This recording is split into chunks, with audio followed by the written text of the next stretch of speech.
नमस्कार, मैं हूं राज और आप देख रहे हैं प्योर पॉलिटिक्स। बंगाल में एसआईआर जब से शुरू हुआ है, वहां जो घुसपैठिए हैं उनके अंदर आतंक मचा हुआ है, उनके अंदर दहशत मचा हुआ है। और मैं आपको बताऊं कि वहां के जो घुसपैठिए हैं वो अपनी जान बचाने के लिए बंगाल छोड़कर भागना चाह रहे हैं, लेकिन वो भाग नहीं पा रहे हैं क्योंकि चारों तरफ से इतनी दबिश है। मोदी सरकार ने यह फैसला किया है कि इनको पकड़ के पहले तो बंद किया जाएगा और पूरी कानूनी प्रक्रिया के बाद इनको ये जहां से आए हैं वहां भेजा जाएगा। और दबिश इतनी है, पकड़े जाने का डर इनके अंदर इतना है कि ये बिल्कुल छटपटा रहे हैं। अभी मैं आपको बताऊंगा कि ममता बनर्जी कैसे इन चीजों को देख करके बिल्कुल परेशान है, बौखलाई हुई हैं। लेकिन खबर यह है कि पश्चिम बंगाल की राजधानी कोलकाता के पिंटाली थाना क्षेत्र में शुक्रवार को एक बड़ी अजीबोगरीब घटना हुई। एक युवक खुद थाने पहुंचा और कहा कि भाई मैं बांग्लादेशी हूं, हमको गिरफ्तार करके आप हमको ढाका भेज दीजिए। सोचिए, दबिश इतनी है कि ये जो बांग्लादेशी घुसपैठिए हैं ये भागने के लिए बेचैन हैं, भाग नहीं पा रहे हैं। तो अब वो क्या कर रहे हैं, वो पुलिस के सामने जाकर के कह रहे हैं कि भाई मैं बांग्लादेशी हूं, मेरे पास यहां रहने को लेकर कोई वैध कागजात नहीं है, इसलिए मुझे गिरफ्तार कर मुझे ढाका भेज दो, अपने घर तक पहुंचाओ। ये युवक ने यही कहा। उसने कहा कि साहब मैं बांग्लादेशी हूं, मेरे पास कोई वैध कागजात नहीं है, मुझे आप गिरफ्तार कर लीजिए और मुझे मेरे घर तक पहुंचा दीजिए। सोचिए कितनी, ये जो ममता बनर्जी कहा करती थी कि यहां पे कोई बाहर का व्यक्ति नहीं है, ये बंगालियों को बांग्लादेशी कह रहे हैं, तो किस तरह से उनकी पोल खुल रही है। और दैनिक जागरण में ये जो खबर छपी है उसमें युवक अपना नाम नईमुल इस्लाम बता रहा है। अब खबर यह है, जो रिपोर्ट बताती है कि पुलिस को पहले तो लगा कि उसकी मानसिक स्थिति ठीक नहीं है, लेकिन बातचीत के बाद बहुत स्पष्ट हो गया कि वो पूरी तरह से मानसिक रूप से स्वस्थ है। और जांच में यह पता चला कि ये ढाका के मीरपुर का रहने वाला है और कुछ समय पहले गलत तरीके से भारत में दाखिल हो गया था। अब वो गलत तरीके से दाखिल तो हो गया, लेकिन जब से एसआईआर की प्रक्रिया शुरू हुई है तब से वो लगातार डर में जी रहा था, उसके अंदर डर समा गया था। और चूंकि उसके पास भारतीय नागरिकता का कोई प्रमाण पत्र नहीं था तो वहां पे छिप छिप कर रह रहा था। लेकिन जब से एसआईआर शुरू हुआ वो उसको ये डर लग रहा था कि वो गिरफ्तार हो जाएगा, पता नहीं उसको कहां डिटेंशन सेंटर में रखा जाएगा। इसलिए अब वो ये कह रहा है कि भाई मुझे गिरफ्तार करके मुझे ढाका पहुंचा दो। उसे लगता है कि शायद उसे प्रताड़ित किया जाएगा, उसको 3rd डिग्री का टॉर्चर दिया जाएगा, और वो इतना डर गया है कि वो पुलिस के सामने जाके कह रहा है कि हमें अपने घर पहुंचाइए। तो ऐसा वो अकेला व्यक्ति नहीं है। और इस एक घटना ने ममता बनर्जी को पूरी तरह से एक्सपोज कर दिया है। जब वो कहा करती थी कि बंगाल में कोई घुसपैठिया नहीं है, ये सारे बांग्लादेशी ही हैं जिनको कि आप जबरदस्ती घुसपैठिया कह रहे हैं, तो ये घटना ये बताती है कि ममता बनर्जी किस तरह से लोगों को बेवकूफ बनाने की कोशिश कर रही थी। लेकिन अब सच्चाई लोगों के सामने खुल के सामने आ रही है। अच्छा, मैं आपको बता दूं कि बंगाल में ये जो एसआईआर अभी हो रहा है उसमें तकरीबन 58 लाख लोगों का नाम कट चुका है। 58 लाख लोगों का नाम वहां पे कट चुका है।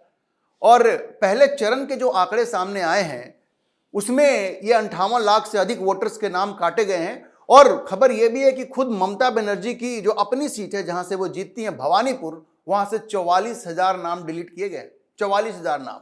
अब सोचिए, खुद मुख्यमंत्री का जो क्षेत्र है, जो विधानसभा क्षेत्र है भवानीपुर, वहां से 44,000 नाम डिलीट किया गया है। अब ध्यान देने की बात यह है कि ममता बनर्जी कहा करती थी कि बिहार में जैसे नाम कटा है मतदाता सूची से, तो उस तरह से हम बंगाल में नाम नहीं कटने देंगे। तो बिहार में कुल 47 लाख नाम डिलीट किए गए थे, 47 लाख, और अभी तो बंगाल में 58 लाख तो पहले ही काट दिए गए हैं। तो अब तो बिहार से ज्यादा नाम कट गया यहां पे पहले चरण में। तो सवाल यह है कि ममता बनर्जी का जो दावा था यह तो अब चला नहीं, और वो इतनी बेबस है कि वो कुछ कर भी नहीं पा रही है, और उनकी बौखलाहट साफ साफ दिख रही है। आप सोचिए, एसआईआर की प्रक्रिया जिस तरह से चल रही है और सुप्रीम कोर्ट ने जिस तरह से इसको हरी झंडी दी है, ममता बनर्जी बिल्कुल बौखलाई हुई है। और देखिए, ममता बनर्जी इस कदर बौखलाई हुई है कि अभी कुछ दिनों पहले उन्होंने क्या किया, महिलाओं को उकसाया, कहा कि कोई एसआईआर करने आता है तो किचन में जो आपके औजार है उनसे हमला कर दीजिए, मतलब जो चाकू बेलन जो भी है उसको उठा करके मारिए। अब सोचिए, चाकू को लेकर के एसआईआर अधिकारियों पे, कर्मचारियों पे अगर हमला होगा तो किस तरह की स्थिति वो पैदा कर रही है। और वो क्यों कर रही है? क्योंकि उनको मालूम है कि बांग्लादेशी घुसपैठिए बंगाल में काफी बड़ी संख्या में है, रोहिंग्या घुसपैठिए भी हैं, उनको ये सब मालूम है, इसीलिए वो एसआईआर का विरोध कर रही हैं। लेकिन ये जो राज है ना, परत दर परत, अब ये सब कुछ खुलता जा रहा है। और आप ये समझिए कि खबर ये है कि 1 करोड़ से ज्यादा ऐसे मतदाता हैं टोटल जो कि संदिग्ध हैं, और इलेक्शन कमीशन की नजर उन सारे 1 करोड़ से ज्यादा वोटरों पे है। बहुत सारे ऐसे नाम हैं, तकरीबन 85 लाख ऐसे नाम हैं जहां पे बाप बेटे का नाम जो डेटा है उसमें प्रॉब्लम है। बाप की उम्र 15 साल से भी कम है बेटे से, दादा का जो नाम है वो 40 साल से भी कम है। एक ही नाम जो है माँ बाप, जो बाप का नाम है वही माँ का नाम दिख रहा है कॉलम में। मतलब इतना घालमेल है वहां पे कि इलेक्शन कमीशन कह रहा है कि भाई ये तो ऐसा लग रहा है कि जानबूझ करके इसमें गड़बड़ी की गई है। ये कोई डेटा माइग्रेशन का कोई केस नहीं है, क्योंकि इतनी बड़ी संख्या में ये विसंगतियां नहीं हो सकती। 85 लाख ऐसे नाम है वहां पे, और इन सब पे नजर है इलेक्शन कमीशन की। इलेक्शन कमीशन ने साफ कह दिया है कि जिनके भी नाम संदिग्ध हैं उनको यह मौका दिया जाएगा कि भाई आप आइए और आकर के आप अपने कागजात दिखाइए और ये साबित कीजिए कि आप जेन्युइन वोटर हैं। और इलेक्शन कमीशन के इस मैसेज से ममता बनर्जी बिल्कुल बौखला गई हैं, और वो ये कह रही हैं कि वो खुद धरना देंगी। अगर किसी का भी नाम कटेगा जेन्युइन मतदाता का तो वो धरना देंगी। भाई जेन्युइन होगा तब ना, सच्चा मतदाता होगा तब तो उसका तो हर कोई सपोर्ट करेगा। बिहार में जब एसआईआर हुआ, राष्ट्रीय जनता दल, राहुल गांधी ने बहुत हंगामा किया कि वोट चोरी हो रही है, गलत तरीके से लोगों का नाम काटा जा रहा है। लेकिन 100 लोगों को भी लेकर के वो सामने नहीं आ पाए, 100 लोगों को भी लेकर के वो सामने नहीं आ पाए कि भाई ये जो 100 लोग हैं इनका नाम कट रहा है। आप सोच लीजिए, 100 लोगों का भी वो नहीं दिखा सके कि इनका नाम गलत तरीके से कटा है।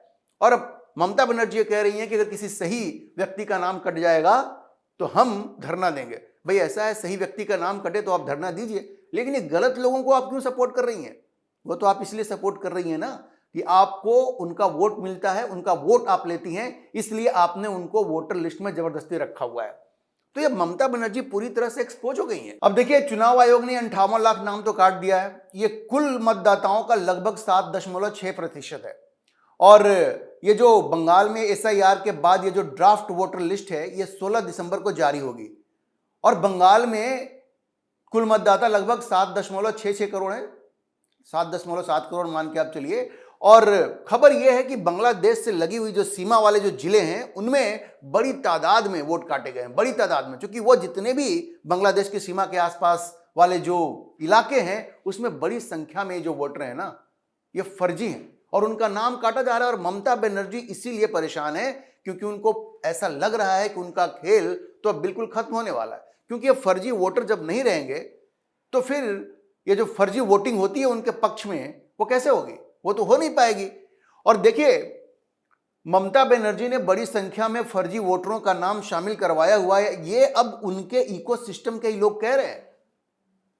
टेलीग्राफ जो वहां का अखबार है जो ममता बनर्जी की चमचागिरी करता रहता है, बिल्कुल उनके राग में ही राग मिला करके वो रिपोर्टिंग करता है, वो भी अब ये कह रहा है, उसने एक रिपोर्ट पब्लिश की जो कि IIM विशाखापट्टनम और SP Jain institute of management के स्कॉलर्स ने बनाई, जिसने कहा कि भाई ऐसा लग रहा है कि 1 करोड़ से ज्यादा तो गलत नाम है इस वोटर लिस्ट में।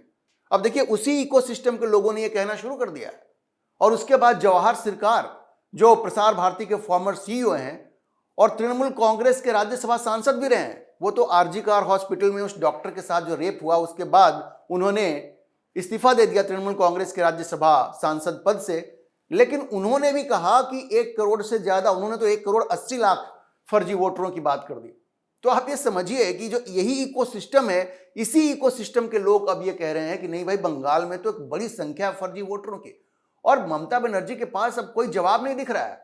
उन्होंने बड़ी कोशिश की कि सुप्रीम कोर्ट में जाकर के किसी तरह से इसको रुकवा दें। इन्होंने ये भी शिगुफा छोड़ा कि जो BLOज हैं वो आत्महत्या कर रहे हैं, उनके ऊपर इतना काम का प्रेशर है। सुप्रीम कोर्ट में गए, सुप्रीम कोर्ट ने क्या कहा? सुप्रीम कोर्ट ने कहा कि भाई संख्या बढ़ा दो, 10,000 लोगों को लगाया है तो उसको 30,000 कर दो।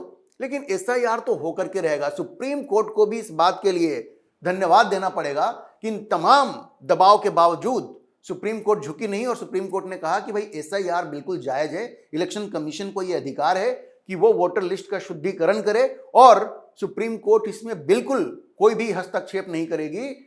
और सुप्रीम कोर्ट ने कहा कि ममता बनर्जी हो या स्टालिन हो या राहुल गांधी हो, उनको इस SIR को रोकने की कोशिश नहीं करनी चाहिए, क्योंकि ये एक तरह से राष्ट्रहित में नहीं है। ये तो चीफ जस्टिस ने कई बार कहा कि आप इतनी ऐसी बात करते हैं, अगर कोई गलत तरीके से इन लोगों ने आधार कार्ड को लेकर के बड़ा हंगामा किया था ना, सुप्रीम कोर्ट ने मान लिया कि चलो आधार कार्ड भी एक डॉक्यूमेंट होगा इसमें, लेकिन कह दिया कि वो आपकी नागरिकता का प्रमाण पत्र नहीं है। और चीफ जस्टिस ने पूछा कि अगर कोई फर्जी तरीके से आधार कार्ड बना लेता है तो क्या उसको नागरिकता मिल जाएगी, क्या उसका नाम वोटर लिस्ट में आ जाएगा। तो आप समझ लीजिए कि सुप्रीम कोर्ट बड़ा स्ट्रिक्ट रहा है कि भाई इस तरह के दबाव से एसआईआर को रोका नहीं जाएगा, एसआईआर तो हो करके रहेगा। और अब एसआईआर की वजह से बंगाल में इन सारे फर्जी वोटरों का खुलासा हो रहा है और ममता बनर्जी बिल्कुल बौखलाई हुई हैं, लेकिन बौखलाहट से कुछ नहीं होगा। उनका खेल अब बिल्कुल खत्म हो रहा है और अगले चुनाव में उनकी वापसी बहुत ही मुश्किल है। अभी के लिए इतना ही। इस विषय पर आप क्या सोचते हैं अपनी राय कमेंट बॉक्स में जरूर लिखें, और अगर आपको वीडियो पसंद आया हो तो आप इसे लाइक करें, शेयर करें और हमारे चैनल को सब्सक्राइब जरूर करें।